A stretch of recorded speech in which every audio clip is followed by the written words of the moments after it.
Yaw, kamusta mga kami sports? Welcome back sa ating YouTube channel. Ngayong araw na ito, ay pag-uusapan natin, Lakers nagsisina. Pag-uusapan na din natin, D'Angelo Russell may trade idea na. Matapos nga ang naging pagkatalo ng Los Angeles Lakers sa Western Conference Finals, ay agad nang kumilos ang Los Angeles Lakers upang ibalik ang kanilang mga core players. Marami nga ang nag-aakala na ibabalik ng Los Angeles Lakers si Dennis Schroeder dahil maganda nga ang ipinakita nito sa Los Angeles Lakers last season. Subalit mas pinili nga ng Lakers na hindi ito ibalik at kumuha ng panibagong point guard. Kaya naman trending nga ngayon ang naging pag-champion ni Dennis Schroeder sa FIBA World Cup na kung saan siya nga ang naging Finals MVP dito.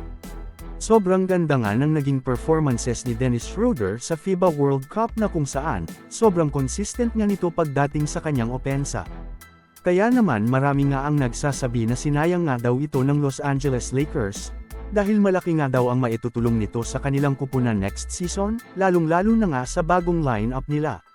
Kung hindi nga magiging maganda ang season ni Gabe Vincent sa Los Angeles Lakers, paniguradong bad move para sa Lakers front office ang pag-alis kay Dennis Schroeder.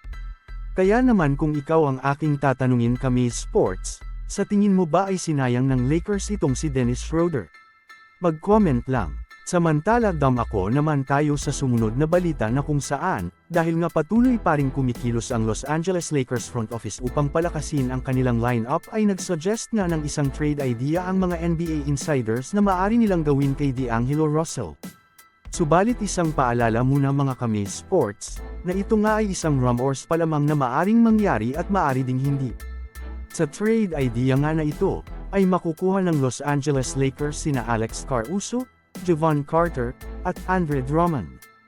Habang makukuha naman ng Chicago Bulls si D'Angelo Russell at 3 future first-round picks, na kung saan may pros and cons nga ang trade idea na ito. Kapag nangyari nga ang trade na ito ay paniguradong mas lalakas pa ang depensa ng Lakers.